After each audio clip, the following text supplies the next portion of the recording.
Well, Sneha, thank you for the very kind introduction. It's really a pleasure to be here with you, to see some old friends and colleagues, and to talk about my favorite ventricle, of course. So hopefully I'll convince you that the right ventricle is forgotten no more at the conclusion of this talk. These are my disclosures. Hopefully none of these will be particularly relevant for the discussion today. Let's talk about the objectives that I'd like to meet with you over the next 45 minutes. We're going to begin by describing the major determinants of right ventricular function, and we'll talk about its importance in various disease states. We're going to appraise traditional and emerging tools to assess RV function, including the role of right ventricular reserve. And in the last half of the talk, we're going to construct a framework to predict, mitigate the risk of, and manage right ventricular failure. And we'll use the example of right heart failure after left ventricular assist devices, or MCS, to do this. So back in 1943, Sir Isaac Starr and colleagues published this manuscript in the American Heart Journal. And this is figure 1 from that manuscript. And it's the heart of a dog, where they completely ablated the right ventricular wall with cautery so that it really lacked any function at all. And this led those investigators to observe only a minimal increase in the peripheral venous congestion. And they concluded, therefore, that the weakness of the right side of the heart is less important. So it turns out that even back in 1943, there was such a thing as fake news, right? So we now, of course, know that RV function and RV failure is a significant contributor to morbidity and mortality in many conditions, right? Not just in heart failure patients, but in LVAD patients, cardiac transplant recipients, certainly patients with pulmonary arterial hypertension, congenital heart disease, but even conditions we don't think about regularly, like sepsis, COVID, lung disease. The RV really does matter. So then how do we best assess the right ventricle? Well, this is a review that we wrote in the New England Journal of Medicine last year, where we talk about the mechanisms of right heart failure and the 4 main determinants of ventricular function, both for left and right heart function. Those are preload, afterload, contractility, and lusitropy, or active relaxation. And in this figure here, we describe how a perturbation in one of these determinants of ventricular function can start a vicious cycle, right? So if you have excessive preload, this can lead to contractile deficits that can impact afterload and lusitropy. And you can start this circular, we'll call it circle of death in right heart failure, that if we don't intervene, it can be very, very problematic. Now, when we think about how we're going to assess the right ventricle, it's important to remember the afterload sensitivity of the right ventricle. Now, this is a slide that's shown in every RV talk, I promise you, right, showing that in the acute setting that the RV is exquisitely afterload sensitive, right? So just an increase of 15 millimeters of mercury resulted in a decline in stroke volume by about 30% in this dog, where the LV was a little bit more robust. 40 millimeter increase in systemic blood pressure, only about a 10% decline in stroke volume. And since, of course, why patients with a big acute PE do very, very poorly. But I think what's less appreciated is that the RV remains afterload sensitive even in the chronic setting. So kind of one of my favorite, cleanest hemodynamic studies done by the late John Newman took patients with vasoreactive pulmonary arterial hypertension, so those that respond to inhaled nitric oxide, and looked at hemodynamics before and after its administration. As you would expect by definition, their RV afterload declined significantly, and this led to a significant increase in stroke volume. So what this means, if we're assessing RV function with traditional measures that rely on metrics like stroke volume, so fractional area change, TAPSE, RV ejection fraction, it may not give us information about the intrinsic ability of the RV to contract because of this afterload dependence. So what is the gold standard? Well, if you've ever heard me give a talk before, you know I have to talk about pressure volume loops, and in fact, that is the gold standard of ventricular function. This is a cartoon of an RV pressure volume loop, and I'm going to take you through this. It, of course, represents a single cardiac cycle. We're going to start here at the end of diastole. This is our preload or RV end diastolic volume. We're going to have a rise in pressure with no change in volume. This is our isovolumic contractile portion of the curve. We have the pulmonic valve open. We begin ejecting into the pulmonary circulation, at which point the pulmonic valve closes, initiating the onset of diastole. We have a fall in pressure, isovolumic relaxation without any change in volume, at which point the tricuspid valve opens and the right ventricle fills again, right? And the width of that pressure volume loop is the stroke volume. Now, how do we generate a pressure volume loop? Well, traditionally, whether you're doing this in the right or the left side, we would use a conductance catheter. Conductance catheter is a bit unique because not only does it have a pressure transducer on the distal tip of that catheter, but you'll also notice there's these silver electrodes along the base of that catheter. And so we position this catheter into the RV apex, and then we apply a current to those electrodes. And there's voltage differences that occur between those electrodes. And it turns out that that's inversely proportional to the segmental volume. So basically, the area between the electrodes and the two RV walls. We can then add up those segments that are in the ventricle to get a relative volume that we can then calibrate with either same-day MRI or 3D echo, or there's another method called the Bond method, which uses hypertonic saline. But then we can, with these techniques, determine true RV contractility, the intrinsic ability of the RV to stiffen. And this is based on the principle that the RV or the ventricle will stiffen and relax along a predictable time course in the cardiac cycle. So that if we create a family of pressure volume loops through preload reduction, we can determine the end-systolic pressure for each one of those loops. What is the end-systolic pressure? It's the maximal ratio of pressure and volume for each one of those loops. We then look at the slope of that relationship, the end-systolic elastance, and this is a relatively load-independent measure of contractility.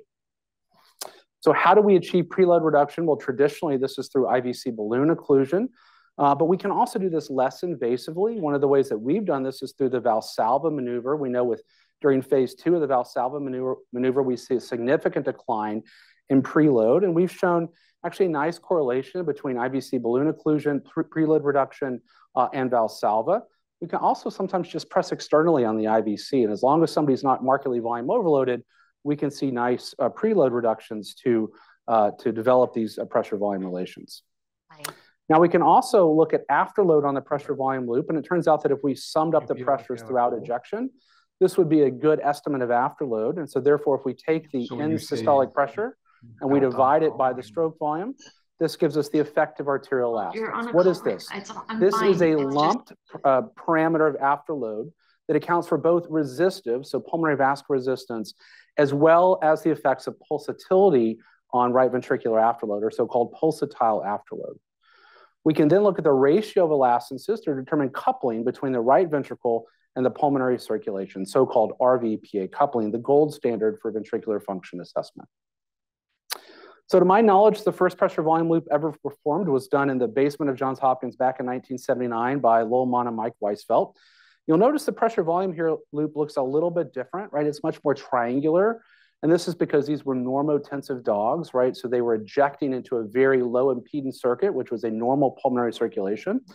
But they were able to show that end systolic pressure volume relationship was sensitive to inotropic stimulation with epinephrine and dobutamine, but also had a negative relationship with beta blockers like esmolol.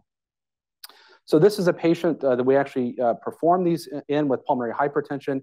You can see the shape has actually changed now because pressure actually rises throughout ejection due to that pulsatile afterload and return of reflected waves. But you can see we have a very nice end-systolic pressure volume relationship, which is that blue line. So how do we use these techniques? Predominantly for research purposes, but first we use these to try to understand differences in outcomes between patients who have scleroderma-related pulmonary hypertension and idiopathic pulmonary hypertension. You can see in this one example here, the patient with scleroderma had reduced contractility compared to idiopathic pulmonary hypertension patients and also had impaired RVPA coupling. And this was really despite no detectable differences with conventional imaging or hemodynamics. We have shown that these techniques can predict time to clinical worsening of pulmonary arterial hypertension, even in patients that have relatively preserved RV function on our traditional measures like RV on MRI. And then finally, we've used them to understand sex differences and outcomes in pulmonary hypertension. We know women tend to do better than men. Here in this study led by Codertello and Tim Lamb, we actually found that women have higher contractility and preserved coupling compared to their male counterparts. So one of my favorite quotes is by Stephen Hawking here, and he says, time travel may be possible, but it's not practical. Now, if you get a couple of drinks in him, sometimes what he'll actually say is that PV loops may be possible, but they're not practical. So what can we do otherwise? And one of the things that has gained a lot of popularity, especially in the research side of things, is the so-called single beat estimates of elastance. And so this was first done in the LV, but was translated to the RV by Serge Bernoulli and Robert Nayet back in the early 2000s. And what they did is they took an RV pressure tracing and they fit a sine wave to the isovolemic portions of that RV pressure tracing. And the peak of that sine wave is called the Pmax, or maximal pressure the RV could generate if it was ejecting into infinite load. So if you tied off the pulmonary artery, the first time that RV beat, that would be the highest pressure that it could generate. They then showed that there was a relatively good correlation between that predicted Pmax and the observed Pmax when they actually tied off that pulmonary artery. So what this allows you to do is actually develop a slope. So you take that Pmax and you pair that with end diastolic volume, and then your end systolic pressure and your end systolic volume, and you now have a slope. And so we can actually estimate that end systolic pressure by a simple equation, or in patients with pulmonary hypertension, actually systolic pulmonary artery pressure works really well. And you can see we then can define contractility by the simple equation and RVPA coupling, which is actually a volumeless measure here. So we can do this a little bit more simple and even use fluid-filled catheters as long as we can digitize the fluid-filled catheter tracings. So how does this compare with multi-beat approaches? Well, in this study by Richter and Tello, they found a good correlation between multi-beat and single-beat coupling. But I have to say here, this is really important, that it's highly dependent on the points you select during those isovolemic portions. So it can really impact your Pmax. So it really has to be done objectively and really automated. And this is something that we have worked on with Rebecca Vanderpool at Ohio State, and she's developed an automated program to do this. And so we recently used that program and paired measures of hemodynamics before and after LVAD implantation to look at changes in RV contractility between a traditional sternotomy approach and a less invasive thoracotomy approach. And you can see in this retrospective study that, in fact, the thoracotomy patients had more preservation of RV contractility compared to the sternotomy patients. Okay, but that's still a little bit complicated. It's still right now for research purposes. What about when we're just in the cath lab doing a right heart catheterization? Which one of our measures actually correlates best with contractile function of the RV? So a really elegant study done by Stephen Sue, where he took individual RV myocytes, he skinned them so there's only the contractile apparatus, and then exposed those myocytes to different calcium concentrations to develop these force tension curves that you see here. The peak of that curve is the Fmax, or maximal force generation that myocyte can generate. He then looked at the association of Fmax with our different parameters of right ventricular function, and he found the PAPI, or pulmonary artery pulsatility index, had the strongest correlation with maximal force generation. So what is the PAPI? It's the pulmonary pulse pressure divided by the right atrial pressure. And we use this, right, to risk stratify patients undergoing LVAD implantation to understand if patients have right ventricular failure. And I think it's actually a very useful metric. A word of caution though, right? So we think about this, right? It's a fraction and the denominator is right atrial pressure. And you could have situations where your right atrial pressure is low. Let's say it's 2 versus 4, and that could either half or double your PAPI depending on those numbers, even though clinically that patient's probably no different, right? And we can have errors in the level of our transducer. And so I think the PAPI is only useful when the right atrial pressure is actually elevated. So keep that in mind. Well, what about echo? We have some echo experts here in the audience. One of the metrics that's being used and really even called RVPA coupling in research papers is the so-called TAPSI to PAPSI ratio. And in this study by Tello, they found at least a modest correlation between TAPSI, PAPSI, and our single beat measures of RVPA coupling. Now, if you think about it, TAPSI, right, the longitudinal motion of the RV is already afterload dependent. And so we're kind of double correcting for afterload, but nonetheless, it appears to be, at least in some situations, a reasonable surrogate for RVPA coupling. What about strain? Well, one of the things I really want you to take home today is that strain is not a measure of contractility. I see this used the wrong way a lot of the time. In this study, no correlation between load-independent contractility and different measures of RV strain. But strain actually is a pretty good surrogate for RVPA coupling, which is probably what we want to know anyway. You can see here the more negative the strain, the higher coupling ratio, again in this study by Tello and colleagues. Okay, so we've talked about systolic function. What about diastolic function, right? This is a really kind of a hot topic in the PH world now. And if we go back to our pressure volume loops and we create that same family of pressure volume loops, we can establish the end-diastolic pressure-volume relationship. Now, if you thought the end-systolic was complicated, the diastolic is actually way more complicated, right? Because it's curvilinear, it's more difficult to describe and to measure and to compare. But nonetheless, we know that as the RV becomes stiffer, right, you can have a decline in stroke volume without any change in contractility whatsoever, right? So this can impair our overall right heart function. So Rama and colleagues have studied a cohort of patients with mild or early HFpEF, and when they performed these pressure volume analysis in the RV, they found that systolic function was actually preserved. In fact, it was actually a little bit hypercontractile, but the differences were seen in the diastolic function. The RVs were stiffer. Again, this is an early HFpEF, because certainly in later HFpEF, we could see significant RV systolic dysfunction. There are also single beat estimates of the end diastolic pressure relationship. Here, you pair your beginning diastolic pressure and your end diastolic pressure with our end systolic and end diastolic volume, and then a third point, which is the 0, 0. And then you fit a nonlinear curve through those 3 points to give you an estimate of the end diastolic pressure volume relationship.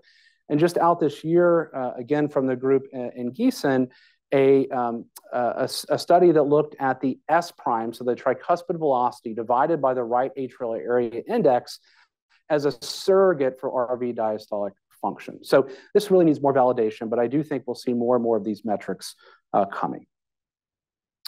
So I want to shift gears a little bit, right? We talked about kind of our resting measures of function, but I want to talk a little bit about RV reserve for diagnosis, for prognosis, and as a surrogate of RVPA coupling. So what is RV reserve? Well, we're going to rely on Dr. Haddad's definition of RV reserve. And so it is the ability of the ventricle to contract or increase contractility at a given level of loading. How do we do this? Well, typically we use a stressor like exercise or medication like dobutamine. Can we relate RVPA coupling, our gold standard, to RV reserve? So this is a piglet model of pulmonary hypertension where the investigators performed our pressure volume analysis and then gave those pigs dobutamine and looked at the response of stroke volume index. You can see the pigs that had the most severe uncoupling had the least increase in stroke volume index with dobutamine, whereas the pigs that had preserved RV function had the most significant increase in stroke volume index. And there was a relatively linear relationship between stroke volume index reserve and RVPA coupling. Well, what about clinically? This is relevant. So a really nice study by my friend Marco Guazzi in Milan, where he took about 100 patients with heart failure and reduced ejection fraction and put them through 2 tests, an invasive a cardiopulmonary exercise test, as well as an echo stress test. Now, he first divided the cohort based on resting RV function. So group A, which is the blue, these individuals have a TAPSE greater than 15 or 16 millimeters. And then the red were patients who had resting RV dysfunction, so a TAPSE of less than 16. He then further subdivided the group based on the response to TAPSE during exercise. So group B actually increased or maintained their TAPSE during exercise, where group C actually fell apart, and the TAPSE actually declined during exercise. He then looked at the functional capacity of these 3 groups and made some interesting observations. So group A and group B, remember group A, normal resting function, group B was abnormal, but they had reserve, were actually indistinguishable in terms of their functional capacity. Similar peak VO2, similar VE/VCO2 slope, similar degrees of exercise oscillatory ventilation. But it was group C, the ones that lacked reserve, that had much worse functional capacity, lower peak VO2, higher VE/VCO2 slope, and more exercise oscillatory ventilation. This is one of many studies from Barry Borlaug showing RV reserve impairments in patients with heart failure and preserved ejection fraction. These individuals underwent invasive CPET testing, no differences in resting cardiac output or stroke volume, and no differences in resting S prime, but during exercise, you can see those individuals with HFpEF have reserve abnormalities. Well, what about prognostically? What can RV reserve tell us? This is a study out of Japan of about 100 patients with dilated cardiomyopathy undergoing a dobutamine stress echo, and then they followed those patients longitudinally and looked at heart failure outcomes. 3 different measures of RV reserve here: fractional area change, TAPSE, and longitudinal strain. And I'll just focus your attention down here at the longitudinal strain, and you can see when those individuals were given dobutamine, those who had RV reserve actually did not have a subsequent heart failure event, whereas individuals who had no reserve, meaning no change or improvements in their strain, were much more likely to have a subsequent heart failure event during follow-up. And finally, even in congenital heart disease, there may be value of these reserve measurements. Work from Greg Lewis's group, he actually developed an RV risk score based on your peak exercise ejection fraction and the change in RV ejection fraction during exercise. You can see the more impairment in your RV reserve, the least likely you were to have event-free survival at 2 years of follow-up. So we also looked at reserve. We think back to our two groups of patients with scleroderma pulmonary hypertension and idiopathic pulmonary hypertension. And what we found during submaximal exercise is actually stroke volume was maintained in both groups. And you might say, well, then why the heck are you even talking about this? Well, there was an interesting observation we made, and the way that those individuals with scleroderma maintained stroke volume was actually quite different. You can see here the scleroderma patients, which are the black squares, actually begin to dilate. Their end-systolic volume and their end-diastolic volume increased significantly, where the idiopathics actually maintain the same volumes. And this is shown just an example of this patient with scleroderma. You can see with each stage of exercise, there's progressive RV dilatation. So even though stroke volume was maintained in early in exercise, the RV ejection fraction actually started to fall because the RV was dilating. So we thought this was an interesting observation. We wanted to understand the relationship between submaximal RV ejection fraction and resting RVPA coupling. And you can see in these 35 patients with either known or suspected pulmonary hypertension, we found at least a moderate correlation between exercise RV ejection fraction and RVPA coupling. A peak RV ejection fraction of less than 38% was a good predictor of those who were uncoupled at baseline, and it also predicted time to clinical worsening, albeit relatively small numbers here. So why is exercise ejection fraction perhaps more valuable than resting ejection fraction? Well, if we think about in a normal individual, right, when we exercise, we have contractile reserve. So contractility goes up, our stroke volume therefore goes up. And so again, if your stroke volume increases, your contractility must have increased, you have good reserve. On the other hand, if you lack reserve, right, if that end-systolic elastance is completely stagnant, the only way you can maintain stroke volume is to dilate your right ventricle, right? You have to use the Frank-Starling mechanism to maintain stroke volume. And so if contractility does not increase enough, your RV dilates and therefore your RV ejection fraction falls. And so exercise RV ejection fraction really couples contractility and afterload into a single metric. You can, of course, do this less invasively, and this is something we're working on now to develop an RV stress test. This is an MRI-compatible bicyclic ergometer. This is a normal, healthy control. You can see their RV ejection fraction went up significantly, as did their LV ejection fraction. This is certainly not true of many patients with pulmonary hypertension, even those that have preserved function at rest. All right, so I want to then shift gears a little bit and talk about, can we use these type of principles to predict a major issue in our heart failure world, that is right heart failure after LVAD implantation. But first, I want to talk a little about why it's so hard, right? So we certainly know from many, many studies, include many that Jeff and Kieran have been involved in, that once you develop right heart failure after your LVAD, your prognosis is poor, and it's certainly much worse than those who did not. We also know it's very difficult, right? So back when I trained, if you were a fellow, you can make an RV risk score. It was a guaranteed publication, even from a single center data. And of course, none of them actually worked in subsequent validation cohorts. Even big ones like the Euro RV score still doesn't work very well. It's really kind of like flipping a coin. So something then has to be happening during the LVAD implant itself to right ventricular function. So to investigate that, we had collaborated several years ago with the group at Vanderbilt, and we looked at every patient who underwent an LVAD implantation that had multiple hemodynamic assessments. So they had it before their LVAD implantation, and then at multiple time points after that LVAD implantation to understand what is happening to RV afterload and contractility in these individuals. We actually excluded a bunch of patients, anybody who was on inotropes, anybody who was on vasopressors, pulmonary vasodilators, or alternative mechanical support other than their LVAD, to really try to isolate what is happening to the right ventricle. So we ended up with 60 patients, a combination of HeartMate 2 and HeartWare patients. And so this is what actually happened to their hemodynamics over time. And you can just really focus on the green line, which is pulmonary vascular resistance. And not surprisingly, after the LVAD, pulmonary vascular resistance fell. And then over time, it continued to decrease, right? So we have not only early RV failure, but we have late RV failure. This would suggest that afterload is really not the issue with these individuals. It continues to improve over time. And in fact, we know that afterload improves almost immediately, right? So you guys see this in your LVAD patients. They go in with a PVR of 6 or 7, and the next day, it's actually almost normal. And this is work from Nair and colleagues showing just that. And even post-op day 1, significant decreases in pulmonary pressures and pulmonary vascular resistance, and work out of Minnesota showing very similar. Even in patients who have fixed pulmonary hypertension, we know that PVR goes away in almost everybody, I say almost, and does so very, very rapidly.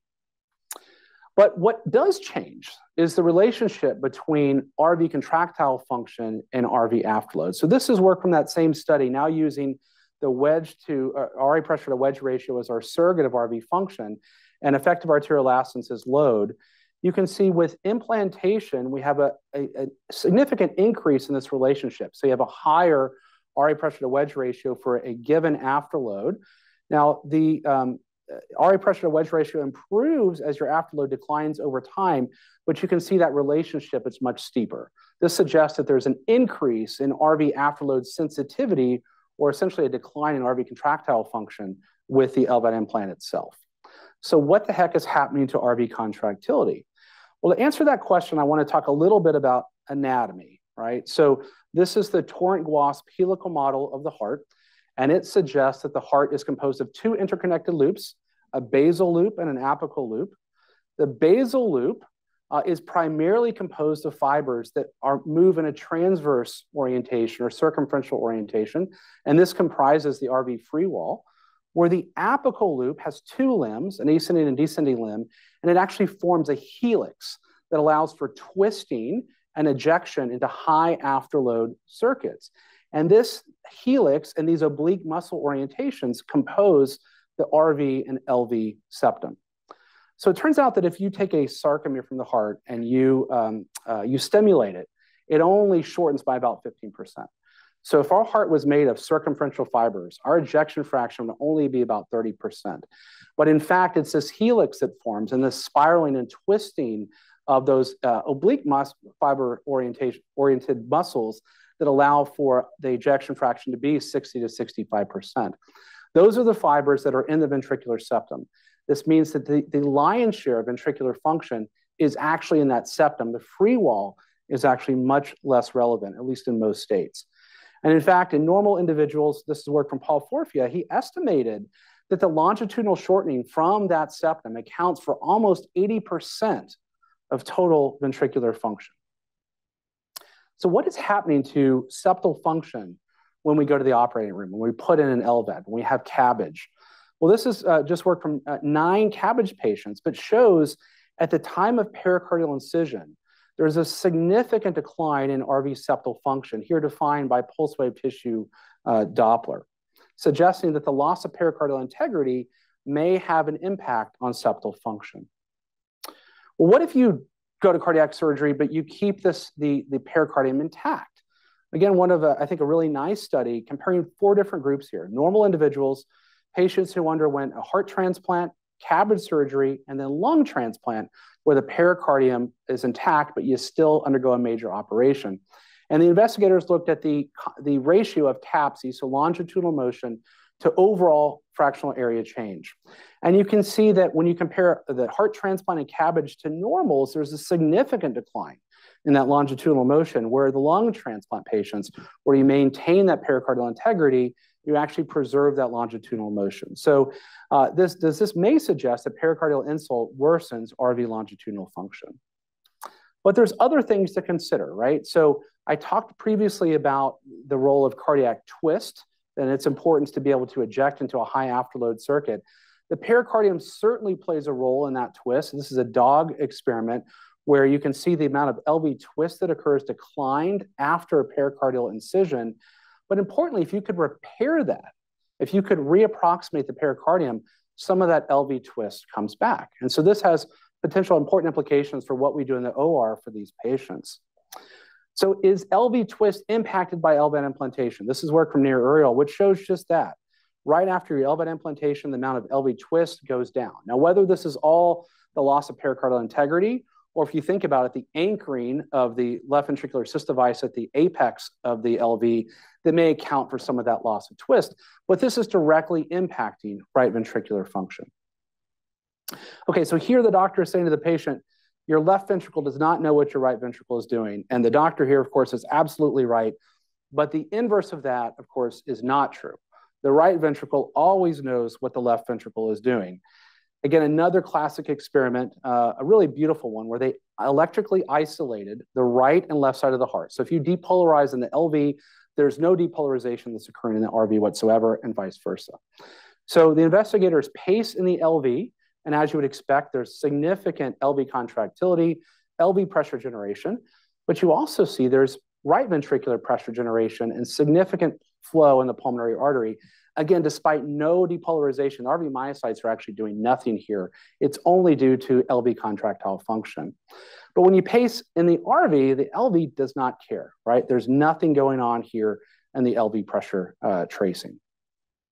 So this has led, this and other studies have led us to believe that about 50% of right ventricular function is actually generated by the left ventricle and might even be more in disease states.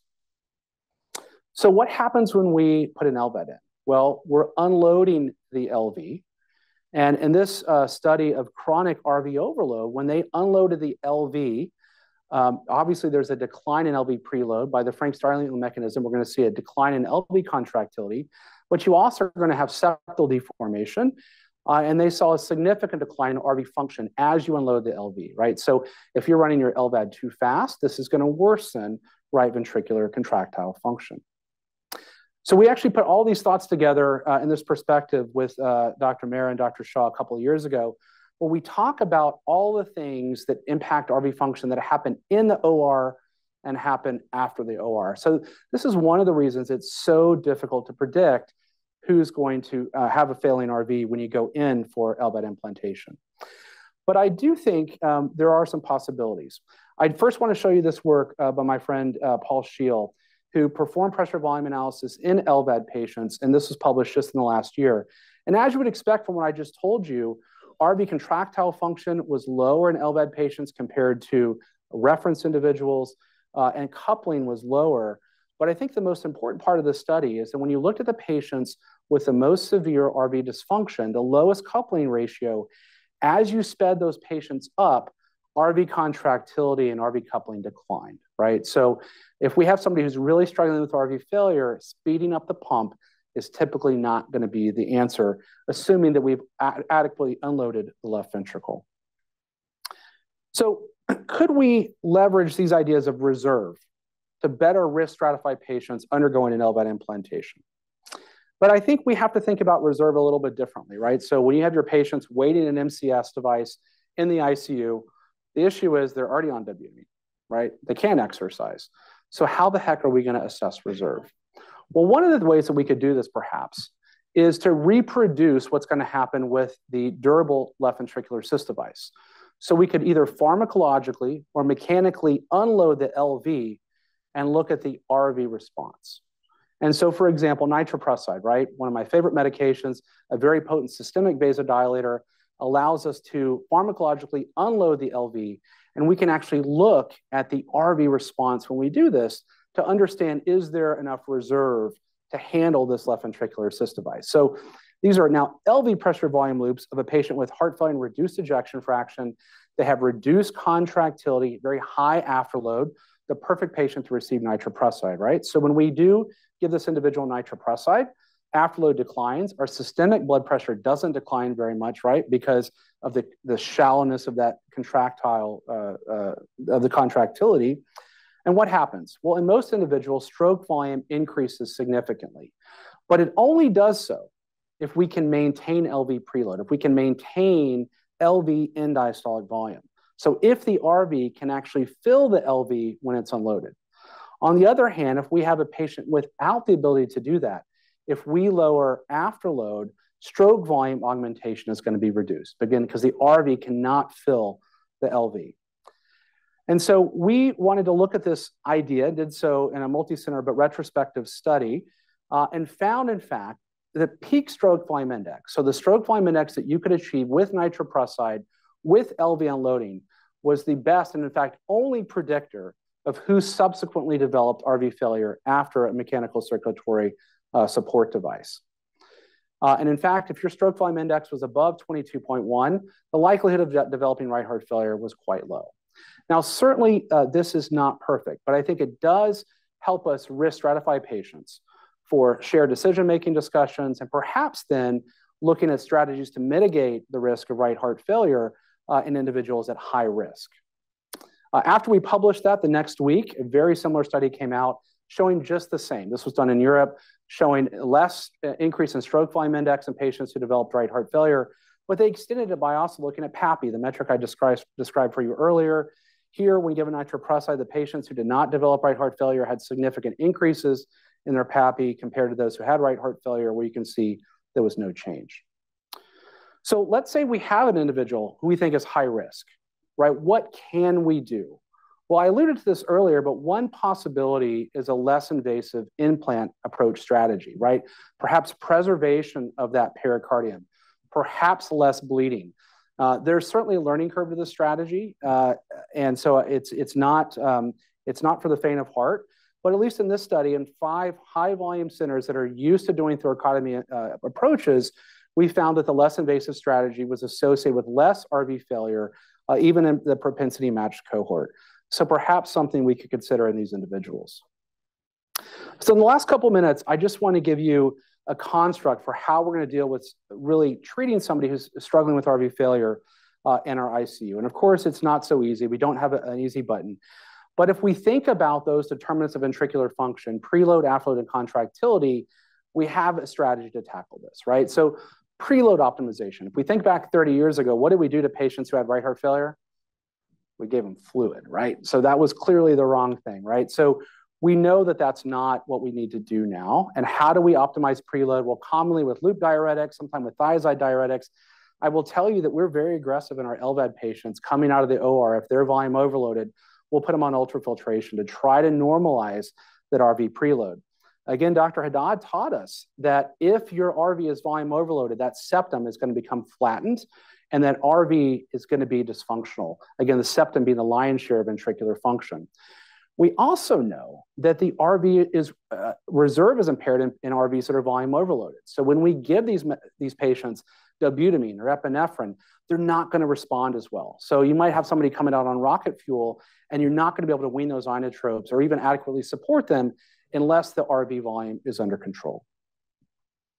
What about afterload, right? So there's some basic things that we can do in the ICU to minimize or reduce afterload. Well, obviously, avoiding hypoxia and hypercapnia is something easy to do. We know as patients become hypoxic, certainly as their PaO2 goes below 50, significant increases in their pulmonary vascular resistance.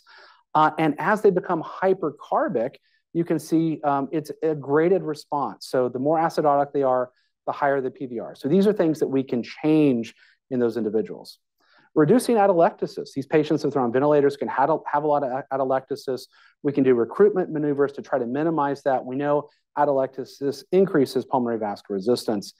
And then avoiding excessive PEEP and hyperventilation. We know that as the PEEP increases, not only does the pulmonary vascular resistance increase, but your RV ejection fraction falls, and the RV becomes more dilated. So there's a delicate balance here, but we want to try to avoid excessive PEEP if possible. And then also the impact on lung volume. So as the lung becomes more hyperinflated, the PVR goes up. So we want to try to maintain normal lung volumes if somebody is on a ventilator. What about pharmacologically? Well, we have inhaled medications like nitric oxide and inhaled prostacyclins, which we can use in most patients. It can be very helpful. But it turns out our oral and IV therapies really are only for patients with pulmonary arterial hypertension, right? They're not for our patients with left heart disease. They're not for our patients with left ventricular assist devices. And in fact, some of these medications that have been studied suggest not only the lack of benefit, but even a suggestion of harm in these studies. And so we really try not to use these medications, even medications like sildenafil, unless you have a normal left atrial pressure and a persistently elevated PVR after your left ventricular assist device. The other thing that's important when we think about afterload reduction is not just normalization of right heart pressures, but also normalization of left heart pressure. So this was a study that we published over a decade ago that shows the impact of elevations in left atrial pressure on the stiffness of the pulmonary vasculature. And so as your wedge pressure actually went up, the compliance in the pulmonary circulation went down, independent of pulmonary vascular resistance. Thankfully, this is reversible. So as you reduce your wedge pressure, your left atrial pressure, not only do you see a reduction in PVR, but also an improvement in compliance. And so we reduce that pulsatile loading to the RV when we can normalize left atrial pressure. What about contractility? We have lots of options here. We have beta agonists, we have phosphodiesterase 3 inhibitors, vasopressors, we can even use digoxin. What is really the tried and true? I would say to you that dobutamine is probably the most studied drug. This was an important study of patients who had acute ischemic RV failure. And you can see the patients with dobutamine had a significant increase in cardiac index. I want to also point out two other treatment strategies here. One was saline loading, right? So we think about people who have an RV infarct. What's the first thing we try to do? Give them fluid. If you have a relative volume depleted person, then that is absolutely okay. If your right atrial pressure is 2, that person needs fluid. But you'll note in this study, the wedge pressure was already 15. And when they gave him more fluid, the RV pressure was already 15. When they gave him more fluid, there was no increase in cardiac index. You actually may worsen their cardiac index as these individuals start to develop pericardial restraint. So the idea that everybody with an RV infarct needs fluid is simply not accurate. Also, we see in this study nitroprusside, right? We just talked about what a great drug it was in left heart failure. But in right heart failure, it's really can be difficult, right? Because it's such a potent systemic vasodilator, and we'll come back to that in just a second. This was a summary slide put together by my friend Stephen Su, or Stephen Matai, and although you can see that all of these medications will increase cardiac output in patients with RV failure, it really is only dobutamine and milrinone that improve RVPA coupling. Milrinone, like nitroprusside, can be a little bit difficult. And I've shown you previously this slide, right, that shows as we reduce LV preload too much, that's going to impact RV function. But what about systemic afterload? We know that the higher your systemic afterload, the more LV contractility will increase to match that afterload, and therefore RV contractility will increase. So if we systemically afterload reduce somebody too much, that's going to negatively impact RV contractile function. What else does it do? It's going to also decrease perfusion pressure down the right coronary artery. The RVs will become more ischemic, and then you get into this vicious cycle of worsening right ventricular function. So we have to avoid excessive LV preload and afterload reduction. We also have to remember that even though the title of this talk is right ventricular function, right, the right heart is a unit, and it's the atria and the ventricle. And it turns out that right atrial function is very important. This is a study from Paul Forfia where he estimated the contribution of right atrial function to overall right heart function in terms of TAPSE. And you can see in normal individuals, right atrial function accounts for about 30% of the total TAPSE. But in patients with pulmonary hypertension, you can see it's a little bit higher, up to 50%. What does that amount to in terms of stroke volume? In normal individuals, if you have a normal stroke volume of 70 milliliters, it's only about 10% of your total stroke volume that's due to right atrial function. But in patients with pulmonary hypertension with lower stroke volume, it can be upwards of 40%. So this really speaks to the idea of patients who are struggling with right heart failure, a rhythm control strategy to try to have the benefits of right atrial contractile function may be the appropriate step. And I would say we become much more aggressive in our LVAD patients about trying to maintain a normal right atrial rhythm in those individuals. Now, sometimes despite our best efforts, we still don't have enough support, right? And that's when we kind of bypass the need for inotropes. And thankfully, at least for left heart disease, we now have some percutaneous options for RVAD support that we can use. In individuals with pulmonary arterial hypertension, these are not been studied. We reach for our ECMO and other type of modalities. But I think what is becoming increasingly realized, particularly for patients with durable LVADs, is that timing makes a big difference. So this is the most recent STS report, work from Mark Slaughter. And they looked at patients who had BiVADs, right? So a temporary right-sided support with a durable mechanical support device, and the timing of that, whether they got them initially in the operating room or if it was delayed. They brought them back to the ICU and they had to return. Now, obviously, it's hard to control for severity of illness, but they did propensity match this. And the message has really been consistent, that the individuals who had to go back for the operating room really did worse. They had more right heart failure, they had more complications of right heart failure, and their chance of survival long-term was much less. And I would say, so if we think back to risk stratification, if we have a patient who's at high risk of right heart failure, and we can know who those are, that may be a patient that we want to have an upfront strategy to support their RV, especially if we think there's going to be a lot of bleeding, because we want to prevent that vicious cycle from starting, because it's really hard to recover. So to summarize, we have to consider the mechanistic determinants of right heart function when assessing and treating the RV. The assessment of the RV is complicated by afterload sensitivity. I think you will see increasing usage of the single beat approach if it's automated, and there's even some, I think, clinical applications that may be coming soon. The pulmonary pulsatility index, the TAPSE to PAPSE ratio, RV strain may be reasonable surrogates. And then treatment really goes back to understanding the physiology of ventricular function.